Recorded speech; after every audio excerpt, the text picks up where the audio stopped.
SSTV நேயர்கள் அனைவருக்கும் அன்பான வணக்கம். நம்ம எஸ்எஸ்டிவி தொடர்ந்து பல வகையான நிகழ்ச்சிகள் வந்துட்டு உங்களுக்கு பயனுள்ள வகையில் கொடுத்துட்ருக்கோம்.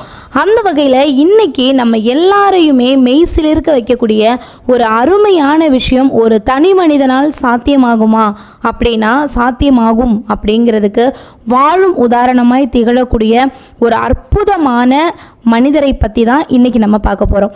அதாவது கற்கை நன்றே பிச்சை புகினும் கற்கை நன்றே அப்படின்னு சொல்லுவாங்க. பிச்சை எடுத்தாவது நீங்கள் கல்வி கற்றுக்கணும், அப்போ தான் அந்த கல்வி வந்துட்டு உங்களையும் இந்த சமூகத்தையும் மாற்றும் அப்படிங்கிறதுக்காக உதாரணமாக இந்த வார்த்தையை பயன்படுத்தியிருப்பாங்க. ஆனால் சமூக சேவை செய்கிறதுக்கு பிச்சை எடுத்தாவது நான் சமூக சேவை செஞ்சே ஆகணும் அப்படிங்கிற ஒரு நோக்கத்தில் ஒரு மனிதர் வாழ்ந்துட்டு இருக்கிறாரு. அதே குறிக்கோளுக்காக தன்னுடைய குடும்பத்தையே இழந்தாலும் பரவாயில்லைன்னு சொல்லி தனி ஒரு மனிதனாக நின்று மக்களுக்கு விழிப்புணர்ச்சி கொடுக்கறதோட மட்டும் இல்லாமல் நிறைய மாற்றுத்திறனாளிகளுக்கும் சமூகத்தில் உதவிகள் தேவைப்படக்கூடிய பலருக்கும் இன்றைக்கி நடமாடும் சேவை மையமாக திகழக்கூடிய ஒரு அற்புதமான மனிதரை தான் நம்ம நிகழ்ச்சியில் உங்களுக்கு அறிமுகப்படுத்த போகிறோம். அவர் யார், என்ன பண்ணுறாரு, அவர்கிட்ட இருந்து நம்ம கற்றுக்க வேண்டிய விஷயம் என்ன, நம்ம எப்படி அவருக்கு சப்போர்ட் பண்ணலாம் அப்படிங்கிற விஷயத்தை எல்லாம் தான் இன்றைக்கி நிகழ்ச்சியில் பார்க்க போகிறோம். இதோ திருப்பூர் நிகழ்ச்சியில் இதோ ஒரு மாமனிதன் அப்படின்னு சொல்லிட்டு ஒரு மகத்துவமான மனிதரை அறிமுகப்படுத்துறதுல எஸ்எஸ்டிவி நிஜமாவே பெருமை கொள்கிறது. ஸோ நிகழ்ச்சி முழுமையும் ஸ்கிப் பண்ணாமல் பாருங்கள். பல சுவாரஸ்யமான விஷயங்கள் உங்களுக்காக காத்துட்ருக்கு.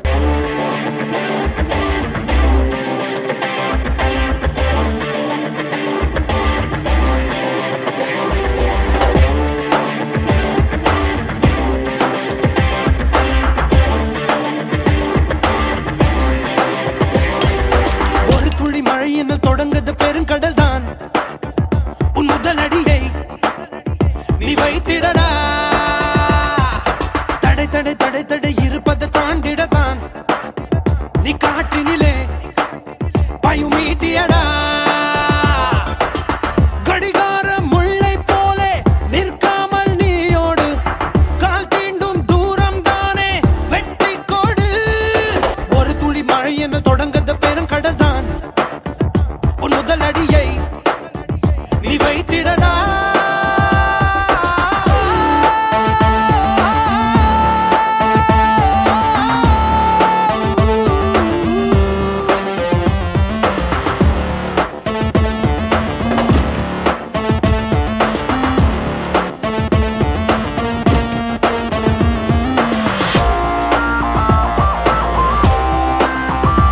ஓகே நேயர்களே, இப்போ நான் சொன்ன அந்த மாமனிதர் யார் அப்படின்னா, திருப்பூர் மாவட்டம் தவிர்த்து எல்லா மாவட்டங்கள்லையும், திருப்பூர் மாவட்டத்தில் இவரை தெரியாதவங்க இருக்க முடியாது.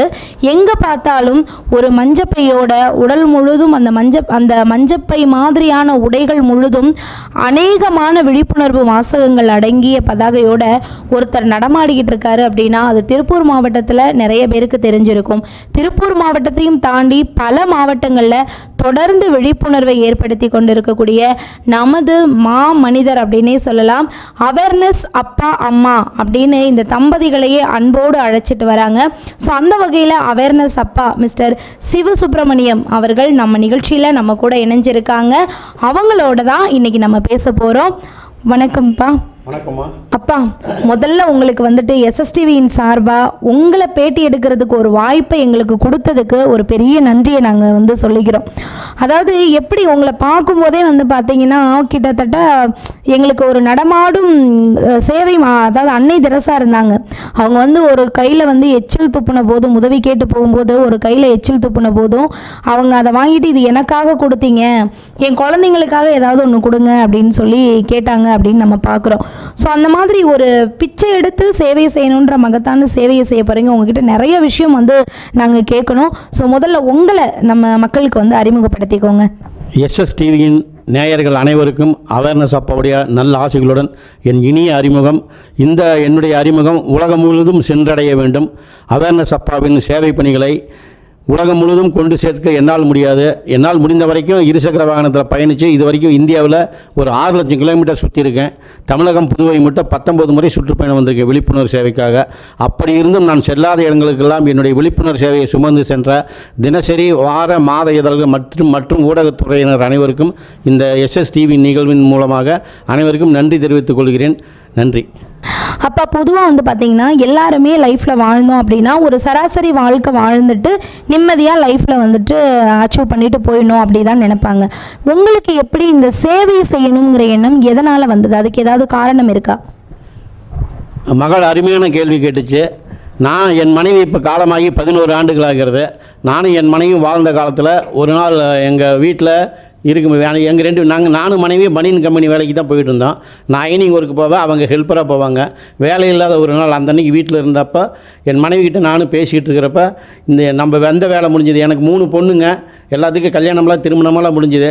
எங்கள் குடும்ப வாழ்க்கையோட வேலைகள்லாம் முடிஞ்சுது. நம்ம குடும்ப வாழ்க்கை முடிஞ்சுது.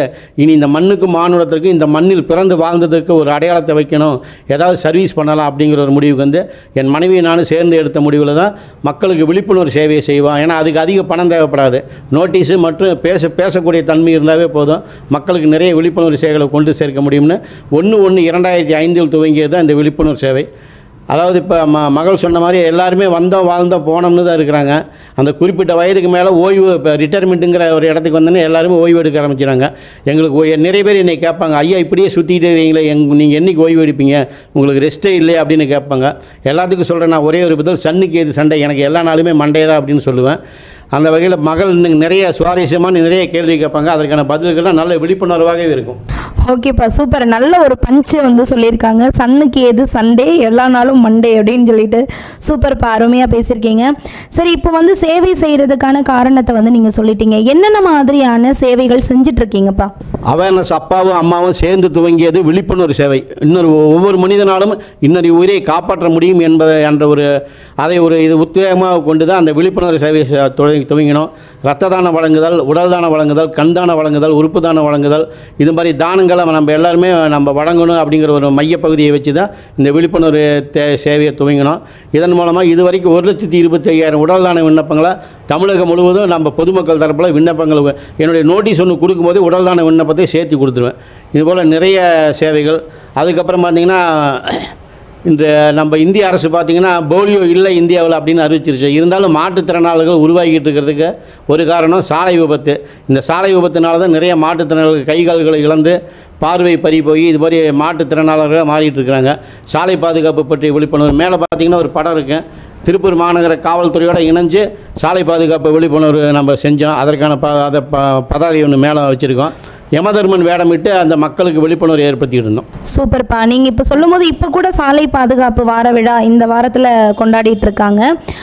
அருமைப்பா, நல்ல ஒரு விஷயம். அதாவது விழிப்புணர்ச்சி இப்போ இன்றைக்கி நாட்டில் வந்து எல்லாருக்கும் தேவைப்படக்கூடிய ஒரு விஷயம். ஏன்னா எல்லாருக்குமே வந்து பார்த்தீங்க அப்படின்னா ஏனோ தானோன்னு ஒரு வாழ்க்கையை வாழ்ந்துட்டு இருப்பாங்க. சின்ன பிள்ளைங்க வந்துட்டு சாப்பாடு எல்லா பக்கமும் செதறி சாப்பிடுவாங்கல்ல, அந்த மாதிரியான வாழ்க்கை தான் இப்போ இருக்க காலகட்டங்களில் மக்கள் வாழ்ந்துட்டு இருக்காங்க. அப்படி இருக்கும்போது அவங்களுக்கு எந்த விஷயம்னாலும் இதை பண்ணுறதுனால என்ன யூஸ் இல்லை, எதனால் உங்களுக்கு இதை பண்ண சொல்கிறோன்னு சொல்லிட்டு இவ்வளோ விழிப்புணர்வுகள், கண்தானம், உடல் உறுப்பு தானம், இந்த மாதிரி அதுவும் லட்சக்கணக்கான பேருக்கு வந்துட்டு அந்த விஷயத்தை நீங்கள் கன்வே பண்ணி பல பேரை வாழ வச்சிட்ருக்கீங்க அப்படின்னு நினைக்கும் போது ரொம்பவே எங்களுக்கு சந்தோஷமாக இருக்குப்பா.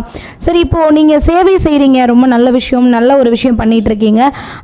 இந்த உண்டியல் வந்து என்ன வச்சுருக்கீங்கன்னா, பிச்சை எடுத்தாவது சேவை செய்யணும் அப்படின்னு சொல்லிட்டு உண்டியல் வந்து வச்சுருக்கீங்க.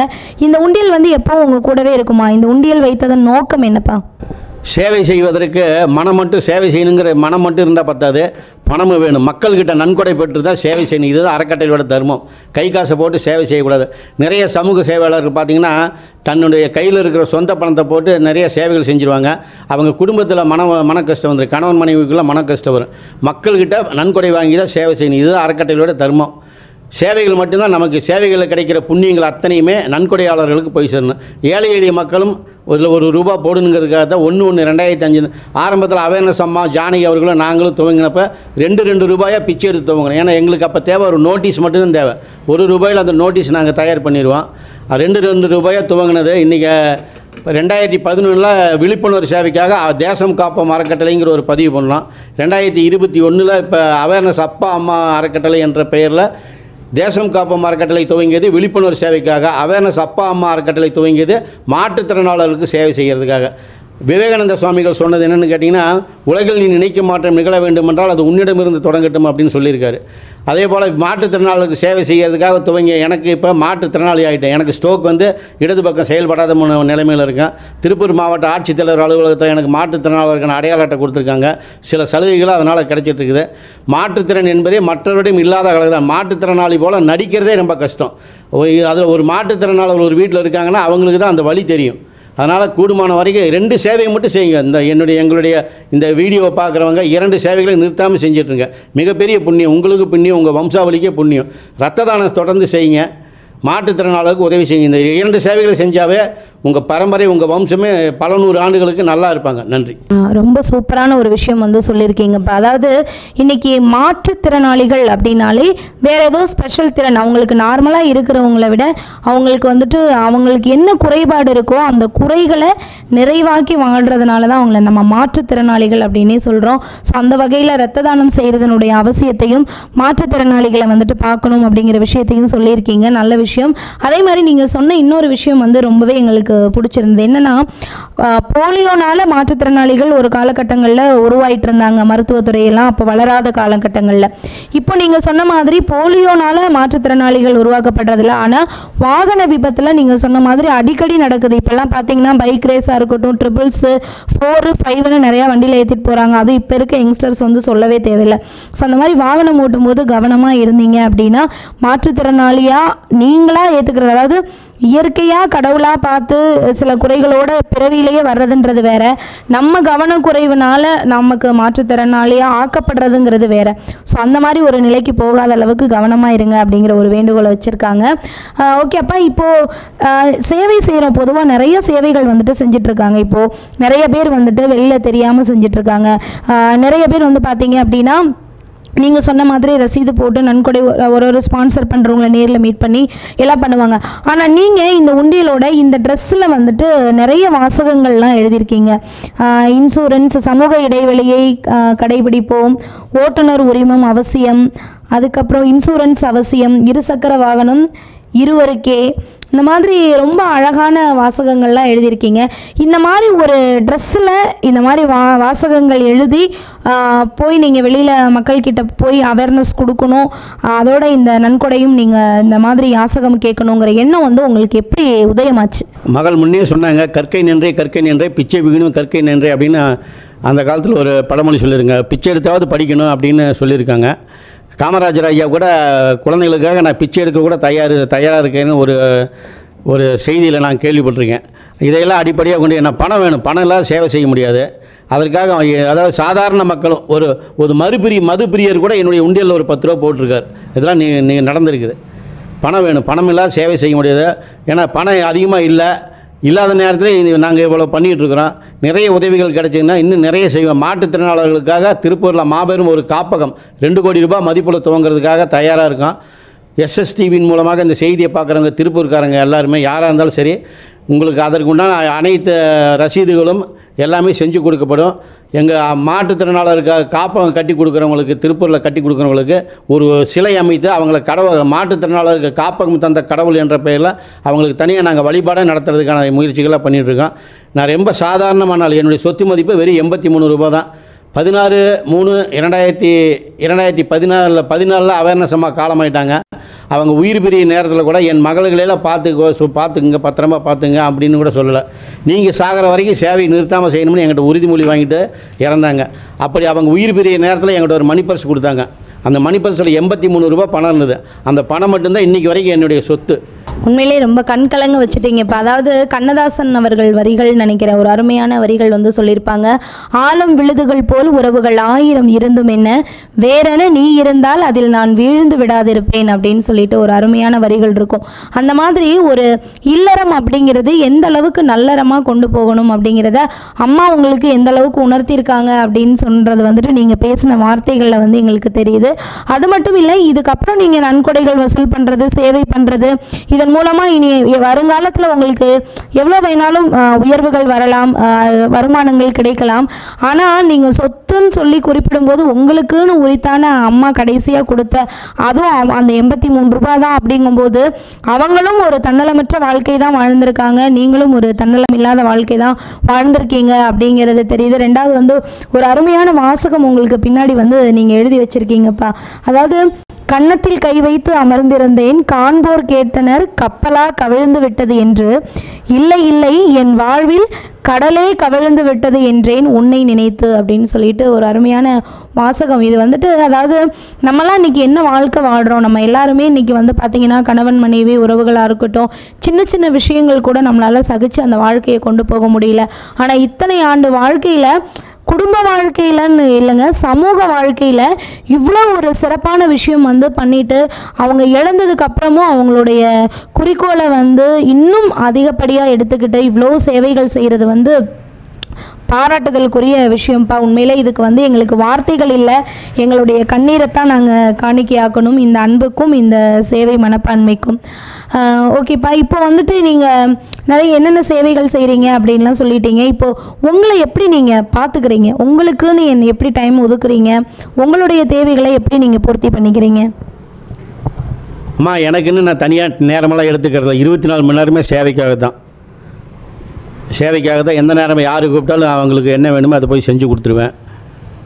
சேவை தான். ஏன்னா இறைவன் கொடுத்த இந்த நேரம் அந்த ஒவ்வொரு நம்ம நேரம் நமக்குன்னு எடுத்துக்கிறதில்ல, சேவைக்காக தான். எனக்கு இந்த வருஷம் எங்கள் அவேர்னஸ் அப்பா அம்மா அறக்கட்டளையுடைய தலைவர், ரேவதி மருத்துவமனையோட டீனு அவங்க ஈஸ்வரமூர்த்தி அவர்கள், அவங்க கேண்டீனில் எனக்கு தினமும் 3 வேளை சாப்பாடு. எனக்கு தினமும் ஒரு நாளைக்கு 1 வேளை தான் சாப்பிடுவேன். இப்போ ஸ்ட்ரோக் வந்ததுனால 3 வேளை மருந்து மாத்திரை சாப்பிட்றதுனால 3 வேளையுமே உணவு சாப்பிட வேண்டிய சூழ்நிலை ஆயிடுச்சு. அதுக்கப்புறம் சர்வேஸ்ரா ஹோட்டல் இருக்குது, அவங்களும் நம்ம அறக்கட்டளையோட உறுப்பினர் தான், அறங்காவலர் தான். அவங்க ஹோட்டலில் தினமும் எனக்கு சாப்பாடு கொடுத்துருவாங்க. எப்போ வேணாலும் எத்தனை வேலை வேணாலும் அங்கே போய் சாப்பிட்டுக்கலாம். இது மாதிரி வழியில் இடையில எங்கேயாவது கேண்டீனு பேக்கரி எங்கே போனாலும் டீ சாப்பிட்டா ஐயா காசு யாரும் வாங்க மாட்டாங்க.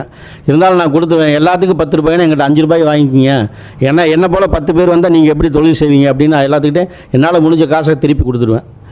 ஐயோ அப்பா, ஒன்று கேட்கும்போது இந்த காலத்தில் இப்படியெல்லாம் ஒரு ஆட்கள் வந்துட்டு இருக்காங்களா அப்படின்னு தோணுது. பொதுவாக நன்கொடை வாங்கி அதிலிருந்து நமக்கு எடுத்தது போக பாக்கியை தான் நிறைய பேர் இன்றைக்கி அதையும் ஒரு தொழிலாக மாற்றிட்டு இருக்கக்கூடிய காலகட்டங்களில் ஒரு சேவை அடிப்படையில் வந்துட்டு ஒரு தனி மனிதனாக, ஃபேமிலி கூட சப்போர்ட் இல்லை அப்படின்னு சொல்கிறாங்க. ஸோ ஒரு தனி மனிதனாக இருந்து இவ்வளோ தூரம் வந்துட்டு அவர் சேவை செய்கிறது வந்து பாராட்டுதலுக்குரிய விஷயம். அப்போ இப்போ நீங்கள் வந்து ஒரு வாகனம் வச்சுருக்கீங்க இல்லையா, அந்த வாகனம் ஃபுல்லாக இதே மாதிரி நிறைய விழிப்புணர்வு வாசகங்களோட நீங்கள் ட்ராவல் பண்ணுறீங்க. ஒரு நாளைக்கு எத்தனை கிலோமீட்டர் போவீங்க, எவ்வளோ ஒரு அப்ராச்மெண்ட்டாக உங்களுக்கு உதவிகள் வந்துட்டு கிடைக்கும்? ஆமாம், இந்த ஸ்ட்ரோக் வந்து இந்த 7-8 மாதமாக அதிகமாக வண்டியில் போகிறதில்ல, வெளியூர் பயணமெல்லாம் பஸ்ஸில் போயிட்டு வந்துடுறது. ஏன்னா இந்த ஸ்ட்ரோக் வர்றதுக்கு முன்னாடி பார்த்தீங்கன்னா ஒரு நாளைக்கு 150 கிலோமீட்டர், மாதத்துக்கு 5000 கிலோமீட்டர், வருஷத்துக்கு எவ்வளோ ஆச்சுங்க? வருஷத்துக்கு 60,000. இந்த கணக்கில் போட்டு தான் நான் கடந்த 2021 மார்ச் வரைக்கும் 6 லட்சம் கிலோமீட்டர் இந்தியாவில் ட்ராவல் பண்ணியிருக்கேன் அப்படின்னு ஒரு அச்சீவ் பண்ணேன். 6 லட்சம் கிலோமீட்டரு. மேற்கொண்டு பார்த்திங்கன்னா என்னுடைய சேவைக்கு ரொம்ப பக்கபலமாக இருந்தது தமிழ்நாடு காவல்துறை. எந்த ஊருக்கு போனாலும் அந்த ஊரில் இருக்கிற எஸ்பி நான் சந்திச்சுட்டு அங்கே இருக்கிற லோக்கலில் இருக்கிற ஸ்டேஷனுக்கு போயிடுவேன். ஐயா, விழிப்புணர்வு சேவைக்காக இந்த ஊருக்கு வந்துருங்க, இன்றைக்கி இரவு எனக்கு தங்கிறதுக்கு உதவி செய்யுங்க அப்படின்னு தங்கிறதுக்கான உதவி உணவுகள்லாம் செஞ்சு கொடுத்துட்டு அடுத்த நாள் காலையில் ஸ்டேஷனில் இருக்கிற காவல் ஆளுநர்கள் எல்லாரும் 5-10 போட்டு அவனுக்கு வழி செலவுகளை நிறைய உதவியெல்லாம் செஞ்சுருக்குறாங்க. தமிழ்நாடு காவல்துறையும் தமிழக அரசு அதிகாரிகளும் இவங்க தான் எனக்கு என்னுடைய சேவைக்கு பக்கபலமாக இருந்திருக்கிறாங்க. எல்லாருடைய உதவியும் ஆதரவு இல்லைன்னா இத்தனை ஊர் இவ்வளோ தூரம் சுற்றி இருக்க முடியாது. அதற்காக தான் நம்ம தமிழ்நாடு காவல்துறை தலைவர் சைலேந்திர பாபு ஐயா இருந்தப்போ அவருக்கு ஒரு விருது அனுப்பினோம். முதலமைச்சர் ஸ்டாலின் அண்ணனுக்கு நம்ம ஒரு விருது அனுப்பியிருக்கோம். அரசு தரப்பில் வழங்கக்கூடிய விருதுகளுக்கு பெயரெல்லாம் கௌரவ விருது. அரசு அதிகாரிகளுக்கு வழங்கக்கூடிய விருதுக்கு பெயர் கௌரவ விருது, ஆசிரியர்களுக்கு வழங்கக்கூடிய விருதுக்கு பெயர் குரு விருது. யார் யார் என்னென்ன சேவை செஞ்சுருக்காங்களோ அந்த சேவையை மென்ஷன் பண்ணி நம்ம அந்த விருதுக்கு பேர் வைப்போம். போன வாரம் பார்த்திங்கன்னா ராணிப்பேட்டை மாவட்டம் வாலாஜாவில் குமரன் ரவிசங்கர் அப்படிங்கிற ஒரு ஐயா 175வது முறையாக ரத்த தானம் வழங்கினார். அவருக்கு நாம் நேரடியாக போய் ரத்த தானம் வழங்கின இடத்துலையே 175வது முறையாக ரத்த தானம் வழங்குறதுக்கு வாழ்நாள் சாதனையாளர் விருது, லைஃப் டைம் அச்சீவ்மெண்ட் அவார்டுன்னு ஒரு விருது கொடுத்துட்டு வந்தோம். இதுபோல் நிறைய விருதுகள் கிட்டத்தட்ட ஒரு 1000 விருதுகள். நான் விருதுகள் வாங்குறதில்ல. எனக்கு யாராவது ஐயா உங்களுக்கு விருதுகள் கொடுக்குறோம் அப்படின்னு சொன்னாங்கன்னா கூட எனக்கு வேண்டாங்க, நிறைய பேர் சேவையாளர் இருக்காங்க அவங்களுக்கு கொடுங்க அப்படின்னு விட்டு கொடுத்துருவேன். நானும் என் மனைவியும் 32 ஆண்டு காலத்தில் ஒரு 5-6 நாள் தான் பிரிஞ்சுருப்போம். நாங்கள் பிரிஞ்சே இருக்க மாட்டோம், அப்படியே என் கூடவே இருப்பாங்க என் மனைவி. அப்படிப்பட்ட ஒரு தங்கமான மனைவி என் மனைவி. அவங்க இல்லாது இந்த 11 வருஷமாக எனக்கு பெரிய இழப்பு. என் கூட சேவைக்கு வர்றது கூட ஆள் இல்லை. மகள் கேட்ட மாதிரி என்னுடைய ஆடைகள் பார்த்திங்கன்னா எல்லாமே விழிப்புணர்வு ஆடைகள் தான், வேறு ஆடைகள் அணிய மாட்டேன். நான் இறந்த பிறகு கூட என் உடல் மேலே போகிறதுக்கு தனியாக துணி ரெடி பண்ணி வச்சுருக்கேன். சைடில் போட்டுருக்கு பாருங்கள். 2 விழிகள் திறந்திருந்தும் உறங்கிடும் உலகமே நீ விழிக்கும் வரை நான் உறங்க மாட்டேன்னு அந்த துணியில் இருக்கும். இப்போ தலைவர்கள்லாம் இறந்தாங்கன்னா தேசிய கொடி போத்துவாங்க இல்லையா, அதுபோல் நான் இறந்து விட்டால் அந்த துணி தான் போடணும் என் மேலே. அதுக்கான எல்லாமே ரெடி பண்ணி வச்சுருக்கேன்.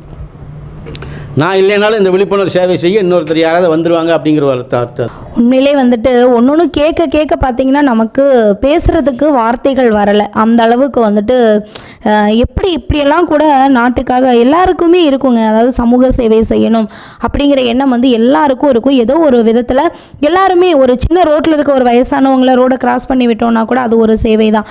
இந்த மாதிரி நம்ம பண்ணாலும் சேவை செய்கிறத மட்டுமே முழு நேரமாக செஞ்சிட்ருக்கிற ஒருத்தர் வந்து இருக்க முடியுமான்னு கேட்டால் இருக்க முடியுன்றதுக்கு சாட்சியாக மட்டும் இல்லை, ஆத்மார்த்தமாக உண்மையாக மனசார நான் அந்த விஷயத்தை பண்ணிகிட்ருக்கேன் அப்படிங்கிறது கூட சாட்சி தான் அவர் சொன்ன அந்த விஷயம் கூட. நான் இறந்ததுக்கப்புறம் கூட என்னுடைய சேவையை இன்னொருத்தர் தொடங்குற வகையில் எனக்கு அந்த சேவை சார்ந்த கொடியவே நான் ரெடி பண்ணி வச்சுட்டு நான் இருக்கேன் அப்படிங்கிறது வந்துட்டு உண்மையிலே ரொம்ப நம்மளாம் யோசிக்க வேண்டிய ஒரு விஷயம். இந்த வயதுலையும் இவ்வளோ துடிப்பாக இவ்வளோ விஷயங்கள் இவர் பண்ணும்போது நம்மெல்லாம் இன்னும் எவ்வளோ பண்ணலாம் அப்படின்னு நம்ம எல்லாரையுமே யோசிக்க வைக்குது. அப்போ உண்மையிலே உங்களுக்கு வந்துட்டு எப்படி சொல்கிறதுனா, என்ன உங்களை பாராட்டுறதுக்கு வந்துட்டு வார்த்தைகள் தேடணும் தமிழையே. அந்த அளவுக்கு நீங்கள் வந்து அவ்வளோ விஷயங்கள் வந்து பண்ணிகிட்ருக்கீங்க. உங்கள் வாழ்க்கையோட லட்சியம், அதாவது இப்போ நீங்கள் சேவை தான் செய்யணும், எல்லாருக்கும் நல்லது பண்ணணும், இதுக்காக தான் நீங்கள் வாழ்கிறீங்க, இதுக்காக தான் பிறப்படுத்தீங்க அப்படின்னு நீங்கள் சொன்னாலும் இன்னும் உங்களுக்குன்னு ஒரு கொள்கை இருக்கும் இல்லையா? ஏதோ ஒரு பாதையை நோக்கி உங்கள் பயணம் போயிட்டுருக்கோம். அந்த மாதிரி உங்கள் பயணத்தின் எல்லை அப்படின்னா நீங்கள் எதை வந்து சொல்லுவீங்க? திருப்பூரில் மாற்றுத்திறனாளர்களுக்காக அனைத்து வசதிகளும் கூடிய 2 கோடி ரூபாய் மதிப்பில் ஒரு காப்பகம் அமைக்கணும். அதான் என்னுடைய இறுதி ஆசையும் அதுதான். எனக்கு பின்னாடி அதை யார் பார்த்துக்கிறாங்க என்னங்கிறது அது எனக்கு தெரியாது. ஏன்னா நிர்வாகிகள் நிறைய பேர் இருக்காங்க, நல்ல அறங்காவலர்கள் எங்கள் அறக்கட்டையில் 30 பேர் இருக்காங்க, 32 பேர் இருக்காங்க. எல்லாமே நடக்கும், நிச்சயமாக நடக்கும், எல்லாம் பார்த்துக்குவாங்க. இந்த செய்தியை பார்க்குறாங்க அனைவருமே, திருப்பூரை சார்ந்தவங்களும் சரி, இந்தியாவில் உலகத்தில் நீங்கள் எங்கே இருந்தாலும் சரி, எங்கள் அறக்கட்டளைக்கு அவேர்னஸ் அப்பா அம்மா அறக்கட்டளையின் மாற்றுத்திறனாளர்களுக்கான காப்பகம் துவங்க எல்லாரையுமே உதவி செய்யணும்னு கேட்டுக்கிறேன். உண்மையிலே வந்து பார்த்திங்கன்னா ஒரு மாதம் நம்ம எவ்வளோ சம்பாதிச்சாலும் சரிங்க, அந்த காசில் வந்துட்டு பார்த்திங்கன்னா நம்ம நினச்சி எடுத்து வைக்கிற செலவை விட எதிர்பார்க்காத செலவுகள், தேவையில்லாத செலவுகள்னு நிறைய பண்ணிகிட்ருப்போம். ஆனால் இந்த மாதிரி தன் வாழ்நாள் முழுக்க தனக்குன்னு ஒரு சொத்து சேர்த்துக்காம பொது சேவை செய்கிறதுனாலேயே தன்னுடைய குடும்பத்தை சார்ந்த தான் பெற்ற பிள்ளைங்க 3 பெண் குழந்தைகள் ஐயாவுக்குன்னு சொல்லியிருந்தாங்க. அந்த 3 பெண் குழந்தைகளும் இவர் சமூக சேவையில் முழுசாக ஈடுபடுறாரு. குறிப்பாக இந்த மாதிரி உடை அணிந்து யாசகம் கேட்டுட்டு இருக்கிறாரு. சாலைகள் அங்கங்கே இருந்து யாசகம் கேட்டு இவர் சேவை செய்கிறாரு. அப்படிங்கிற காரணத்துக்காக 3 குழந்தைகளும் இவரை நிர்கதியாக விட்ட போதும் கூட அவர் கொஞ்சமும் தளர்ந்து போகாமல் முழு முதலாக அந்த சேவையை செஞ்சுட்டு இருக்கும்போது இதை பார்த்துட்டு இருக்கக்கூடிய நேயர்கள் அவருக்கு வைக்கிற ஒரே வேண்டுகோள் என்னென்னா, அவருடைய இந்த பயணத்தின் எல்லையாக அவர் நினைக்கிறது மாற்றுத்திறனாளிகளுக்காக ஒரு காப்பகம். இன்றைக்கி நல்லா இருக்கிறவங்களுக்காக, முதியோர்களுக்காக காப்பகம் இருக்குது. நம்ம SSTVலேயே வந்துட்டு நிறைய காப்பகங்கள் சம்மந்தமான விளம்பரங்கள், தகவல்கள்லாம் நம்ம கொடுத்துருப்போம், நீங்கள் பார்த்துருப்பீங்க. ஸோ அந்த மாதிரி முதியோர்களுக்கு காப்பகங்கள் இருக்குது, குழந்தைகளுக்கு இருக்குது, கைவிடப்பட்ட பெண்கள், ஆண்கள் எல்லாத்துக்குமே இருக்குது. அப்படின்னா கூட இந்த மாற்றுத்திறனாளிகளை வீட்டில் வச்சு பராமரிக்கிறவங்களுக்கே வந்து ரொம்ப கஷ்டம். மாற்றுத்திறனாளி குழந்தைகள் வந்து வீட்டில் இருந்தாங்கன்னா அவங்கள பார்த்துக்கிறதுக்கு தனியாக ஒரு நபர் வந்து இருக்கணும். பொருளாதார நிலையில் அவங்களால வெளியில் போய் வருமானம் ஈட்ட முடியாது. ரெண்டாவது விஷயம் என்னென்னா, அவங்கள 24 மணி நேரமும் கூட இருந்து கேர் பண்ணிக்கிறதுக்கு ஒரு ஆள் வேணும். இந்த மாதிரி நிறைய விஷயங்கள் வந்துட்டு இருக்குது. அப்படிப்பட்ட மாற்றுத்திறனாளிகளுக்கு எல்லா வசதியும் அவர் வந்து மாற்றுத்திறனாளிகளுக்கு ஒரு காப்பகம் ஆரம்பிக்கணும் அப்படி கூட சொல்லலை, சகல வசதியோடு கூடிய ஒரு காப்பகம் வந்து ஆரம்பிக்கணும் அப்படிங்கிறது தான் லட்சியமாக வச்சுருக்காங்க. நம்ம அப்துல் கலாம் ஐயாவுக்கும் ஒரு லட்சியம் இருந்தது. அவருடைய ஆசைகள் வந்து பார்த்திங்கன்னா மாணவர்களோட உரையாடிட்டு இருக்கும்போதே தன்னோட உயிர் பிரியணுங்கிற ஒரு ஆசை இருந்தது. உலகம் எங்கும் நிறைய மரங்கள் நட்டு வைக்கணும் அப்படிங்கிறது அவருடைய ஆசையாக இருந்தது. 2020 வல்லரசு ஆகணும் இந்தியா அப்படிங்கிறதும் அவருடைய ஆசையாக இருந்தது. அவருடைய அந்த கனவை மெய்ப்பிக்கிற வகையில் கடவுள் வந்து பார்த்தீங்கன்னா அவர் ஆசைப்பட்ட மாதிரியே அவருக்கு மரணத்தை கொடுத்தாரு. மரம் வைக்கிற சேவைகளை அவருக்கு அடுத்து இன்னும் தொடர்ந்துட்டு வராங்க. ஒரு சின்ன குறையாக அந்த 2020 வல்லரசை எட்ட முடியாட்டியும் கூட அதற்கான முயற்சிகளை நோக்கி நம்ம நாடு வந்து பயணப்பட்டு இருக்கு. அந்த மாதிரி அவங்களுடைய ஆசைகள் எப்படி இருந்ததோ நியாயமானது, அந்த மாதிரி நம்மளுடைய ஐயா வந்து பார்த்தீங்க அப்படின்னா மாற்றுத்திறனாளிகளுக்காக ஒரு காப்பகம் கட்டணும் அப்படிங்கிற ஒரு எண்ணத்தை வந்து இன்னைக்கு விதைச்சிருக்காங்க. ஸோ இதை பார்த்துட்டு இருக்கக்கூடிய நம்ம SSTV நேயர்களுக்கு ஸ்க்ரீனில் கீழே நம்ம அவேர்னஸ் அப்பாவினுடைய அறக்கட்டளையின் தொலைபேசி நம்பர் வந்து நம்ம கொடுக்குறோம். ஸோ இந்த எண்ணுக்கு நீங்கள் தொடர்பு கொண்டு நீங்கள் இந்த அறக்கட்டளைக்காக மாற்றுத்திறனாளிகளுக்கான காப்பகம் கட்டுறதுக்கான பண உதவிகள் உங்களால் எந்த அளவுக்கு முடியுதோ அந்த அளவுக்கு தாராளமாக நீங்கள் வந்து செய்யணும் அப்படிங்கிறத SSTVயின் சார்பாகவும் அவேர்னஸ் அப்பா அம்மா அவங்களுடைய அறக்கட்டளையின் சார்பாகவும் நாங்கள் வந்து உங்களுக்கு ஒரு வேண்டுகோளாக வைக்கிறோம். அப்பா, இப்போ வந்து நிறைய விஷயம் வந்து நம்ம பேசியிருக்கோம். நீங்கள் இது வரைக்கும் நிறைய சேவைகள் செஞ்சது, இப்போ செஞ்சிட்ருக்கிறது எல்லாமே.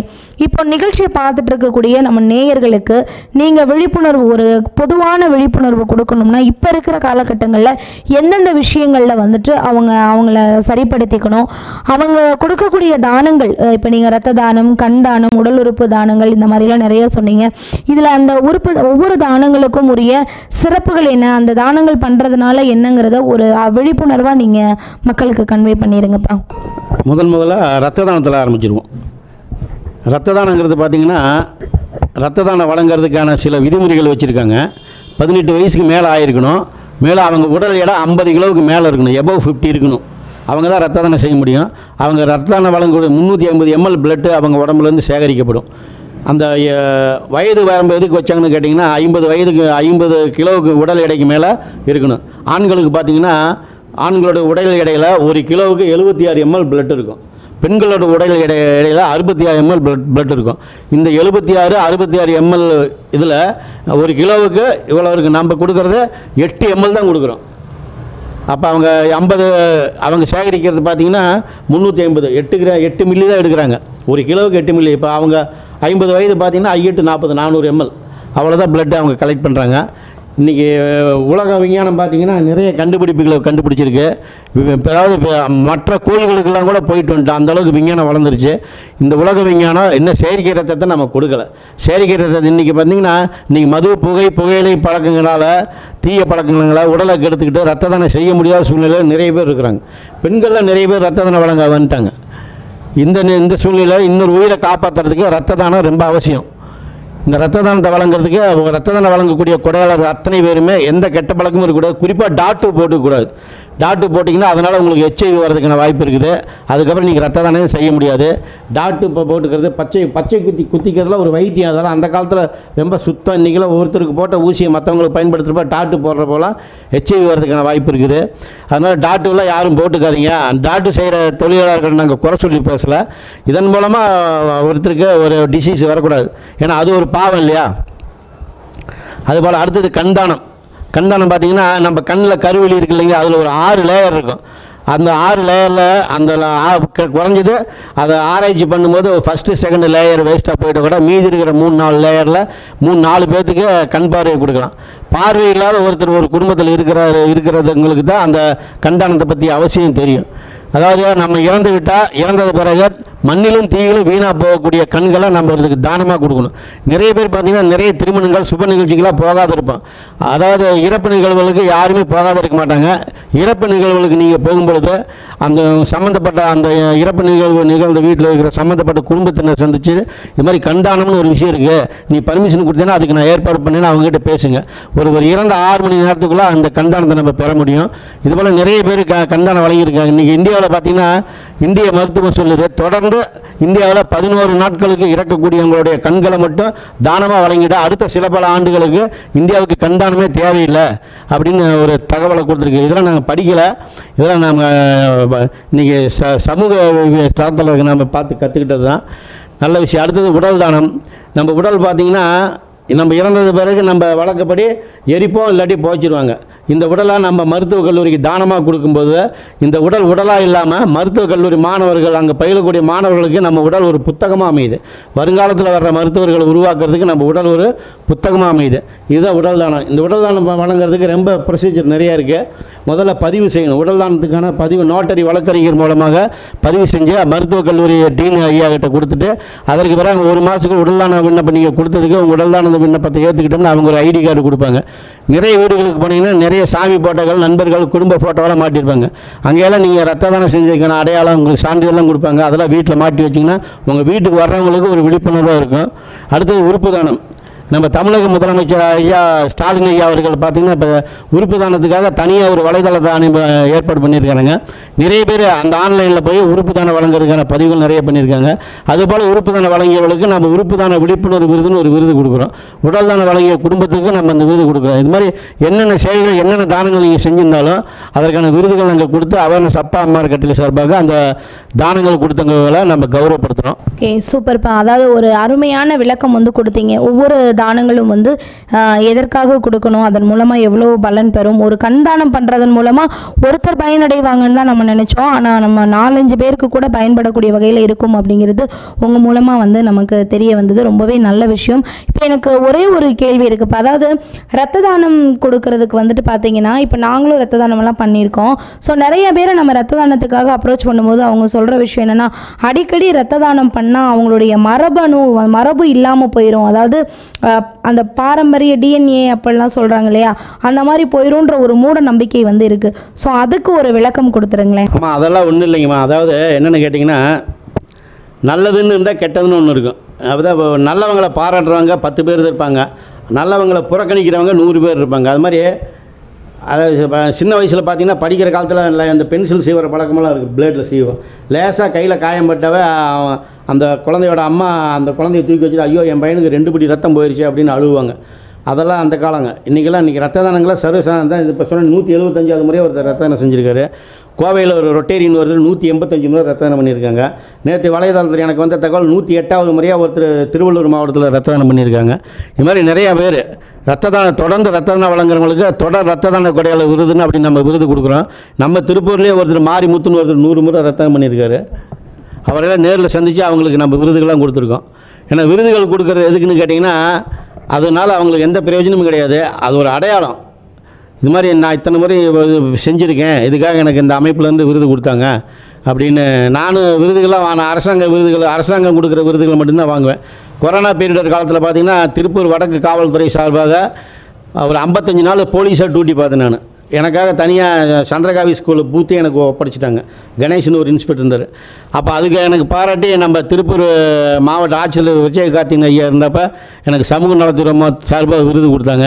திருப்பூர் மாநகர காவல்துறை கொடுத்த விருது எனக்கு அது அம்மாவுக்காக கொடுத்தாங்க அந்த விருது. உண்மையிலே ரொம்ப சூப்பர்ப்பா. அதாவது நம்ம வந்துட்டு ஸ்டார்டிங்கில் வந்து நம்ம சொன்னோம் நடமாடும் சேவை மையம் அப்படின்னு சொல்லி சொன்னோம். ஆனால் இவர் வந்துட்டு இப்போது நடமாடும் என்ன சொல்கிறதுன்னு தெரியல. ஏன்னா அவ்வளோ விஷயங்கள் வந்து வச்சுருக்காரு. விழிப்புணர்வு கொடுக்குறாரு, சேவை பண்ணிகிட்டு இருக்கிறாரு, ஒரு இலக்கோடு ஓடிட்டுருக்கிறாரு.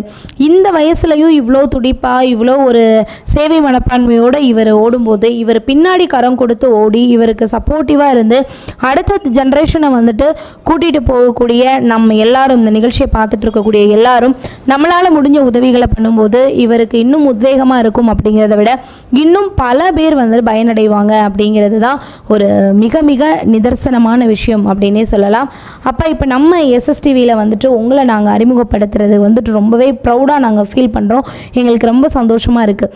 இப்போ நீங்கள் நம்ம நிகழ்ச்சியில் இந்த பேட்டி கொடுத்தீங்க. நம்மளுடைய நேயர்களுக்கு நீங்கள் உங்கள் சார்பாக ஏதாவது சொல்லணும் அப்படின்னு ஆசைப்பட்டீங்கன்னா சொல்லலாம். எஸ்எஸ்டிவி இன்றைக்கி அவேர்னஸ் அப்போ நேர்காணலுக்காக வந்திருக்காங்க.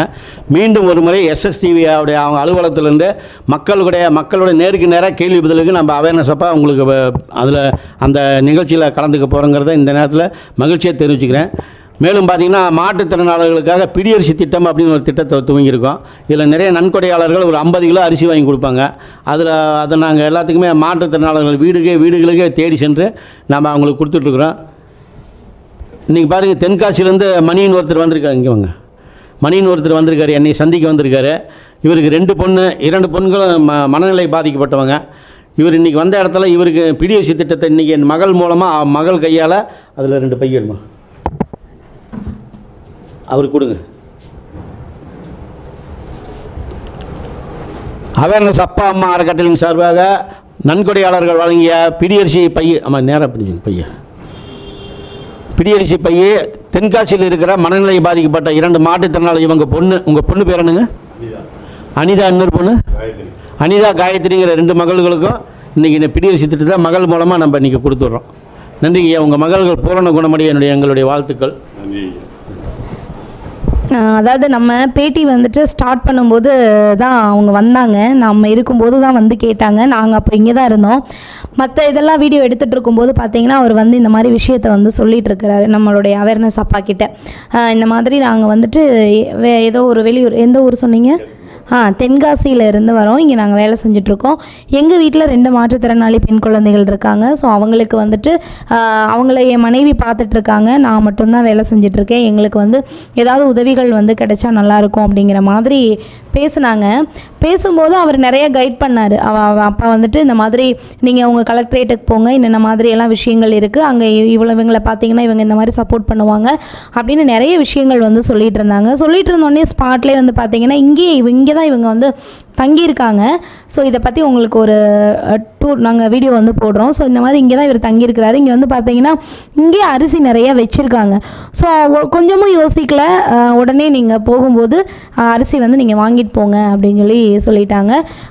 உடனே அதே மாதிரி இப்போது இதை கொடுக்கவும் செஞ்சாச்சு. உண்மையிலேயே மகிழ்ச்சியில் பெரிய மகிழ்ச்சி மற்றவங்களை மகிழ்ச்சி பார்க்கறது தான் அப்படின்னு சொல்லுவாங்க. கோடியாக பணம் வச்சுருந்தாலும் லட்சமாக சம்பாதிச்சு வச்சு எவ்வளோ தான் நம்ம சொத்து சேர்த்து வச்சு வாழ்க்கையை எவ்வளோ ஆடம்பரமாக இந்த பூமியில் நம்ம வாழ்ந்தாலும் நம்ம இந்த உலகத்தை விட்டு போகும்போது நம்ம நெத்தியில் வைக்கிற அந்த ₹1 பணத்தை கூட நம்ம எடுத்துகிட்டு போகிறதில்ல, அதை கூட வெட்டியான்னு எடுத்துக்குவாங்க. ஸோ இப்போ அதுக்கும் வேலை இல்லை. இப்போ ஒரு சுவிட்சை போட்டோன்னா முடிஞ்சுது. உள்ளே எல்லாம் அந்த ட்ரெஸ்ஸோடு நம்மளை வச்சு அந்த ஸ்ட்ரக்சரில் வச்சு உள்ளே அனுப்பி சுவிட்சை போட்டாங்கன்னா வெறும் சாம்பல் தான் வெளியில் வரும். அந்த மயானத்தில் மின்மயானத்தில் நம்ம போனோம் அப்படின்னா வாழ்க்கையோட நிதர்சனம் என்ன அப்படிங்கிறத நம்ம தெரிஞ்சுக்கலாம்.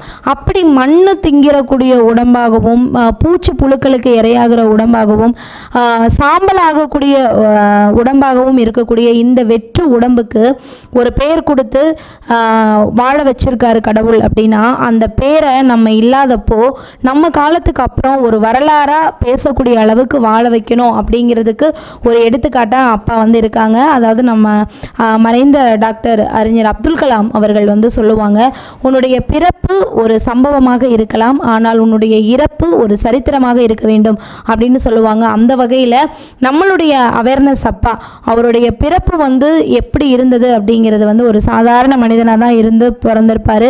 ஆனால் அவருடைய காலகட்டத்தின் வாழ்நாள் முழுவதும் வாழ்நாளுக்கு பிறகும் அவருடைய அத்தனை நாட்களும் வரலாறாய் பேசப்படும் அப்படிங்கிறதுல எந்த விதமான ஒரு மாற்று கருத்துமே கிடையாது. ஸோ நம்ம எஸ்எஸ்டிவியில் வந்துட்டு நிறைய விஷயங்கள் நம்ம மக்களுக்கு பயனுள்ள வகையில் வெளியில் கொண்டு வந்துட்ருக்கோம். SSTV Tiruppur number 1 channel YouTube நேயர்களுக்கும் வந்து தெரியும், நம்ம வந்து நிறைய நல்ல விஷயங்கள் இதோ திருப்பூர் நிகழ்ச்சியில் நம்ம தொடர்ந்து கொடுத்துட்ருக்கோம். அந்த வகையில் இன்னைக்கு நிகழ்ச்சியில் நம்மளுடைய திருப்பூர் மாவட்டத்தை சார்ந்த அவேர்னஸ் அப்பா அம்மா அறக்கட்டளையின் நிறுவனர், அறக்கட்டளையின் ஒரு வாழும் மனிதன், கடவுள், இந்த மாதிரி நிறைய விஷயங்கள் நம்ம சொல்லிட்டு போகலாம். கடவுள்னு ஒரு சிலரை சொல்லும்போது இப்போ நம்ம அப்பா கூட சொன்னாங்க, அதாவது நாங்கள் மாற்றுத்திறனாளிகளுக்கான அறக்கட்டளை அந்த காப்பகம் ஆரம்பித்தாலும் எங்களுக்கு அந்த காப்பகத்துக்காக நன்கொடை பண்ணவங்களுக்கு எல்லாம் நாங்கள் சிலை வச்சு அவங்கள கடவுளாக வழிபடுவோம் அப்படின்னு சொல்லிட்டு அதான் நிறைய பேர் சொல்லுவாங்க, ஐயோ அந்த அளவுக்கு எங்களை சொல்லாதீங்க, கடவுள் அளவுக்கெல்லாம் பேசாதீங்கன்னு சொல்லுவாங்க. ஆனால் உண்மையிலே கடவுளால் எல்லா இடத்துலையும் போய் இருக்க முடியாது. அப்படிங்கிறதுக்காக தான் மனித ரூபத்தில் சிலரை வந்து அனுப்பி வைக்கிறாங்க இந்த உலகத்துக்கு. பசியாக இருக்கும்போது சாப்பாடு கொடுக்குறவங்க நம்ம கடவுளாக தெரிவாங்க. ஒரு பஸ்ஸுக்கு காசு இல்லாமல் பர்ஸ் அடிச்சுட்டு போய் ₹1 கூட கையில் இல்லாமல் அடுத்து எங்கே போகிறதுன்னு தெரியாமல் நிற்கும்போது ஒரு ₹10 கொடுத்து உங்களுக்கு வழி அனுப்பி வைக்கிறவங்க கடவுளாக தெரிவாங்க. ஸோ அந்த மாதிரி அப்படியெல்லாம் பார்க்கும்போது இத்தனை பேருக்கு உதவி செஞ்சு ஒரு மகத்தான வாழ்க்கையை வாழும் கடவுள் அப்படின்னே சொல்லலாம். நம்ம சிவசுப்பிரமணியம் அப்படின்ற பேர் வந்துட்டு அப்படியே பின்னாடி தள்ளிட்டு அவேர்னஸ் அப்பா அப்படிங்கிற ஒரு பேரோட அழகாக வீரநடை போட்டுட்டு வராங்க. ஸோ அந்த வகையில் இன்றைக்கி நம்ம அவேர்னஸ் அப்பாவை நம்ம எஸ்எஸ்டிவியின் மூலமாக இந்த உலகத்துக்கு மீண்டும் ஒரு முறை நாங்கள் அடையாளப்படுத்தியிருக்கோம் அப்படின்னு நினைக்கும் போது எங்களுக்கு ரொம்பவே சந்தோஷமாக இருக்குது. ஸோ நிகழ்ச்சியை பார்த்துட்டு இருக்கக்கூடிய ஃபேஸ்புக்கில் பார்க்குற நேயர்கள், யூடியூப்பில் பார்க்கக்கூடியவங்க, இன்ஸ்டாகிராமில் பார்த்துட்டு இருக்கவங்க, நம்ம எஸ்எஸ்டிவி தொலைக்காட்சி மூலமாக பார்த்துட்டு இருக்கக்கூடிய நம்ம நேயர்கள் அனைவருக்குமே நம்ம சேனல் சார்பாக வைக்கக்கூடிய ஒரு அன்பான வேண்டுகோள், அதாவது வந்தாரை வாழ வைக்கிறது தமிழ்நாடு மட்டும் கிடையாது, நம்மளுடைய தமிழகத்துக்கு அந்த பேர் இருக்குது அப்படிங்கிற மாதிரி நம்மளுடைய திருப்பூர் மாவட்டமும் வந்த மக்கள் அனைவரையும் வாழ வச்சுட்டு இருக்கக்கூடிய மாவட்டத்தான். அந்த மாவட்டத்தில் இருந்து ஒருத்தர் உலக அளவில் பல மாற்றுத்திறனாளிகள், பல விழிப்புணர்வுகள் எல்லாத்தையுமே கொடுத்து இன்றைக்கி சிறந்து விளங்கிட்டு இருக்காங்க. ஸோ நம்மளுடைய அவேர்னஸ் அப்பா அவங்களுடைய அறக்கட்டளைக்கு உங்களால் முடிஞ்ச உதவிகளை வந்துட்டு நீங்கள் தாராளமாக கொடுக்கலாம். அந்த மாதிரி உதவி செய்யணும்னு நினைச்சாலோ அல்லது உங்கள் மாவட்டத்துக்கு விழிப்புணர்வு கொடுக்கணும் அப்படின்னாலோ, மாற்றுத்திறனாளிகள் சம்பந்தமான உதவிகளுக்கு நீங்கள் ஏதாவது தகவல்கள் கேட்கணும் அப்படின்னாலோ அல்லது அவருடைய அந்த அறக்கட்டளைக்கு உங்களுடைய நிதியை கொடுக்கணும் அப்படின்னாலும் சரி, ஸ்க்ரீனில் கீழே அப்பாவுடைய தொலைபேசி நம்பர் வந்து கொடுத்துருக்கோம். தாராளமாக நீங்கள் காண்டாக்ட் பண்ணிக்கலாம். மீண்டும் அவரை ஒரு சிறப்பான இடத்துல மறுபடியும் ஒரு நேர்காணல் நம்ம எஸ்எஸ்டிவியின் மூலமாக மக்களோட உரையாடக்கூடிய ஒரு வாய்ப்பும் கூடிய விரைவில் உங்களுக்கு தெரியப்படுத்துவோம் அப்படிங்கிற செய்தியை சொல்லி, நம்மளுடைய எஸ்எஸ்டிவி இன்னைக்கு ஒரு மகத்தான மனுஷனை இந்த உலகத்துக்கு அடையாளப்படுத்தியிருக்கோன்ற சந்தோஷத்தோட இன்றைய நிகழ்ச்சியிலிருந்து விடைபெறுகிறோம். மீண்டும் மற்றும் ஒரு நிகழ்ச்சியில் சந்திக்கலாம். அதுவரை உங்களிடமிருந்து விடைபெறுவது உங்கள் விஜய் பியூலா. நன்றி. இன்றைய நிகழ்வில் அவேர்னஸ் அப்பா இன்னும் ஒரு சில விஷயங்களை சொல்கிறேன். அதாவது இந்த மண்ணில் பிறந்து வாழ்ந்து மறைஞ்சதற்கு ஒவ்வொருத்தரும் ஒரு அடையாளத்தை வைக்கணும். ஒரு புழு கூட தன் மரணத்திற்கு பிறகு விலை உயர்ந்த பட்டு கொடுத்துட்டு இறக்குது. நம்ம இந்த பூமிக்கு மக்களுக்கு என்ன செஞ்ச கெடுதலை தவிர எதுவுமே செய்யலாம், நல்லது செய்யணும். அதாவது சேவைங்கிறது தவம் இல்லாமல் கிடைச்ச வரம், அது எல்லாத்துக்குமே கிடைக்காது. நீங்களும் ஒரு சேவை இந்த எங்கள் எஸ்எஸ்டிவியின் மூலமாக இந்த தகவலை பார்க்குற நீங்களும் ஒரு சேவையாளராக மாறணுங்கிறது என்னுடைய ஆசை. எல்லாருமே சேவை செய்யுங்க. சேவை கோடிகள் கொடுக்க முடியாத மனம் நிம்மதியை, மனமகிழ்வை சேவைகள் மட்டும்தான் கொடுக்கும். 19 வருஷமாக அனுபவிச்சுருக்கேன். எனக்கு இப்போ ஸ்ட்ரோக் வந்தது கூட நடக்க முடியாத சூழ்நிலையில் இன்றைக்கி நான் நடந்துகிட்டு இருக்கிறேன் அப்படின்னா ஓரளவு ஸ்டிக் வச்சுட்டு நடக்கிறேன். சேவையில் கிடைச்ச புண்ணியம் தான். பாவங்கிறது கண்ணுக்கு தெரியாதுங்க, புண்ணியம் நிச்சயமாக கண்ணுக்கு தெரியும். நிறைய சேவைகள் செய்யுங்க, நிறைய சேவையாளர்களுக்கு உதவி செய்யுங்க. நிறைய அமைப்புகள்லாம் இருக்காங்க, எல்லாத்துக்குமே உதவி செய்யுங்க. எங்களுக்கு மட்டும் செய்யணும்னு நாங்கள் கேட்கல, எல்லாத்துக்குமே செய்யுங்க. ஏன்னா ஒவ்வொருத்தரும் ஒவ்வொரு விதமான சேவை செஞ்சுட்ருக்குறாங்க. மக்களுக்கு எல்லா சேவையும் போய் சென்றடையணும். அதனால் மக்கள்கிட்ட நன்கொடை வாங்கி தான் சேவை செய்யணும். இதுதான் அறக்கட்டளையோட தர்மம். அதனால் இந்த காணொலியை இந்த எஸ்எஸ்டிவியின் மூலமாக எங்களுடைய இந்த தகவலை பார்க்குறவங்க அனைவருமே நிறைய சேவைகள் செய்யும். வீட்டுக்கு ஒரு மரம் வளர்க்கணும்னு சொல்லுவாங்க, நான் கொஞ்சம் ரீமாடல் இப்போ செஞ்சு சொல்லுவேன். வீட்டுக்கு ஒரு மரம் வளர்க்கிறத விட வீட்டுக்கு ஒரு சேவையாளன் வந்தால் அந்த வீட்டில் மரமும் வளரும், சேவை பணிகளும் தொடரும். ஏன்னா நிறைய வீடுகளில் பார்த்திங்கன்னா சமூக சேவையாளர் வீட்டில் நிறைய சண்டைகள் நடந்துகிட்ருக்கு. அந்த இடத்துக்கெல்லாம் போக வேண்டாம். எல்லாருமே கணவன் மனைவி 2 பேரும் ஒத்துமையாக இருந்து சர்வீஸ் பண்ணுங்கள். நிறைய ரத்த தானம் செய்யுங்க. மாற்றுத்திறனாளருக்கு நிறைய உதவி செய்யுங்க. நீங்கள் நடந்தபோது சாலையில் ஒரு கல் கிடந்துன்னா அந்த கல் எடுத்து ஓரமாக போட்டு போனீங்கன்னா மிகப்பெரிய சேவைகள்லாம் நிறைய இருக்குது. அது கடல் மாதிரி 1/3 வாட்டர் பூமியை சுற்றி. அதனால் சேவை கடல் மாதிரி நிறைய இருக்குது. அவங்களுக்கு எது சூஸ் ஆகுதோ அதை எடுத்து தாராளமாக சேவை பணிகள் செய்யுங்க. எல்லாருக்குமே இந்த எஸ்எஸ்டிவியின் மூலமாகவும் அவேர்னஸ் அப்பா அம்மா அறக்கட்டளையின் மூலமாகவும் இந்த நேரத்தில் நன்றி தெரிவிச்சுக்கிறேன். எங்களுக்கு பூமி தானம் வழங்க விருப்பம் இருக்கிறவங்க தாராளமாக வழங்கலாம். அதுக்கப்புறம் கட்டிடங்கள் கட்டிக்கிறேன். இந்தியாவிலே எங்கேயுமே இல்லாத அளவுக்கு தான் மாற்றுத்திறனாளர்களுக்கான இந்த காப்பகத்தை நாங்கள் துவங்க போகிறோம். ஏன்னா மற்ற காப்பகங்கள் விஷயம் வேறுங்க. மாற்றுத்திறனாளர்களுக்கான காப்பகம் எல்லாம் சிறப்பம்சமாக இருக்கணும். அவங்களுக்கு நடைபாதைகள் இருக்கணும், சிசிடிவி கேமரா இருக்கணும், அவங்களுக்கு கழிப்பறை தனியாக இருக்கணும், குளியலறை தனியாக இருக்கணும். இது மாதிரி நிறைய ப்ரொசீஜர் இருக்குது. அதெல்லாம் அரசாங்க அனுமதியோடு தான் அரசாங்கம் வந்து பார்த்துட்டு பர்மிஷன் கொடுத்தா தான் அதெல்லாம் செய்ய முடியும். அதுக்கு தகுந்த மாதிரி தான். அதனால தான் நான் இழந்த என்னுடைய வருமான சம்பளமே இந்த 19 வருஷத்தில் 2 கோடி ரூபாய்ங்க. ஏன்னா பொதுவாகவே எனக்கு இந்த குறிப்பாக எதுக்கு 2 கோடி ரூபாய் தேவைன்னு சொல்கிறீங்களா, எப்படி என்னங்க அதோட ரகசியம் என்னென்னு கேட்பாங்க. எனக்கு பிறந்த கோடியும் கிடையாது, புகுந்த கோடியும் கிடையாது. அதனால தான் என்னுடைய சேவைக்கு அந்த 2 கோடி ரூபாய் வேணும் அப்படின்னு கேட்டுட்ருக்கேன். நிறைய பேர் சென்னை பார்த்திங்கன்னா சென்னை போகணும், நிறைய பேர்த்த சந்திக்கணும்னு விருப்பப்பட்டு இருக்கிறேன். எல்லாம் எங்களுக்கு இப்போ 80G வரைக்கும் நாங்கள் எங்கள் ட்ரஸ்ட்டுக்கு வந்துருச்சு. அடுத்து CSR வாங்க போகிறோம். அது நிறைய அரசு அனுமதிகளாக வாங்க போகிறோம். ஒன்றுமே இல்லை, எதுவுமே இல்லாத நான் இன்றைக்கி 19 வருஷத்தில் ஒரு அதாவது ஒரு மிகப்பெரிய ஒரு டாக்டர் ரேவதி மருத்துவமனையோட டீன் அவர்கள் நீங்கள் எங்கள் அறக்கட்டளையில் வந்து ஜாயின் பண்ணியிருக்காங்க. ஆடிட்டர் இருக்காங்க, வக்கீல் இருக்காங்க, எல்லாம் எங்கள் ட்ரஸ்ட் மெம்பர் தான். அவேர்னஸ் அப்பா அம்மா அறக்கட்டளையில் மெம்பர் ஆகணும்னா 15,000 டொனேஷன் கொடுக்கணுங்க. ஏன்னா இப்போ எனக்கு என் திருப்பூர் மாவட்டத்தில் எல்லாத்தையும் தெரியும். எங்களை உங்கள் அறக்கட்டளையில் சேர்த்த மறந்துட்டீங்களா அப்படின்னு யாரும் கேட்கக்கூடாது. அதனால் ஒரு டொனேஷன் வாங்கிட்டு அவங்கள மெம்பர் ஆக்கிடுவோம். அறங்காவலர்களை மெம்பர் உறுப்பினர் கூட கிடையாது, அறங்காவலர். என்ன இந்த அறக்கட்டளையை காப்பாற்றுறவங்க அவங்கள தான். எங்கள் அறக்கட்டளையில் பார்த்தீங்கன்னா குறைஞ்ச ஒரு 10 பேர்த்துக்கு மேலே மாதம் 1000 ரூபா அறங்காவலர்கள் பணம் கொடுத்துட்ருக்காங்க. ஏன்னா மெயின்டெனுக்கு வேணும். நிறைய பேர் எங்கள் அறங்காவலர்களை 10 பேர் தொடர்ச்சியாக மாதம் எல்லாம் சாதாரண ஆட்கள் தான். எல்லாருமே அவங்கள தினமும் ஒரு உண்டியலில் 30 ரூபா சேர்த்து வச்சுருவாங்க. மாதம் 1000 ரூபா கொடுத்துருவாங்க. ஏன்னா எங்களுக்கு வாடகை எலக்ட்ரிக் பில்லு இதெல்லாம் இருக்கிறதுக்கு அதை வச்சு மெயின்டைன் பண்ணிகிட்டே போயிட்டே இருக்கிறோம். நன்றி மக்களே. எஸ்எஸ்டிவின் மூலமாக உங்களை சந்தித்ததில் ரொம்ப மகிழ்ச்சி. இதே போல் உண்டியில் சுற்றிட்டு ரோட்டில் வண்டியில் பைக்கில் சுற்றிட்டு இருப்பேன். ஏதாவது சிக்னலில் நின்றுட்டு இருப்பேன். என்னை பார்க்குறவங்க உங்களால் இயன்ற உதவி இந்த சேவை உண்டியில் கொடுங்க. நன்றி, வணக்கம், வாழ்க வளமுடன்.